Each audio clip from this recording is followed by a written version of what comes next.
After years of traveling solo, footloose and fancy-free, I've entered a new chapter in my life. Parenthood.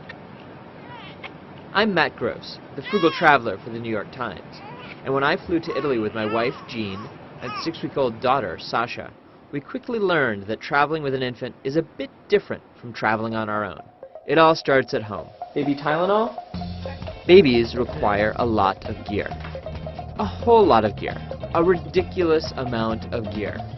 The packing alone can be exhausting, and the suitcase can weigh more than the baby herself. Even though it was snowing, we didn't take a cab. We went to the airport the cheapest way possible. Is she warm enough in there? Yeah. Very warm. By train. $11 total on the LIRR, and $10 more for the air train. Sasha rode free, and we avoided rush hour traffic. Traveling with an infant overseas, you get a real throwback.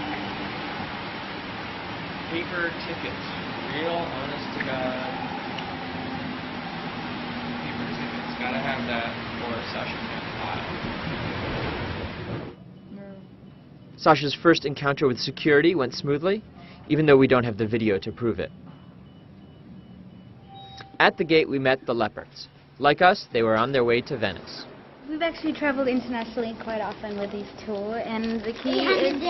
Yeah, I guess the key is just having lots of activities for them to do. Crayons upon books, upon anything that you can pack your diaper bag full, because everything will last about 10 minutes and then they'll want to do something new. We booked a Monday evening flight, hoping it would be empty. And it was. No problem getting bulkhead seats, where the flight attendants hooked up a bassinet. To keep her entertained, all we needed was a light switch. 6 hours later, and after a surprisingly peaceful flight, we were in Venice, where we caught the €5 bus into the city. Sasha spent a week seeing the sights and taking boats through the canals. Having a baby this small didn't really change how we enjoyed Venice. Okay, eating in restaurants was occasionally a challenge, and we spent a lot more time back at our hotel. And it's a good thing that Venice, especially in winter, is not a late-night kind of place. But overall, we were amazed at how easy it was to be the Frugal family.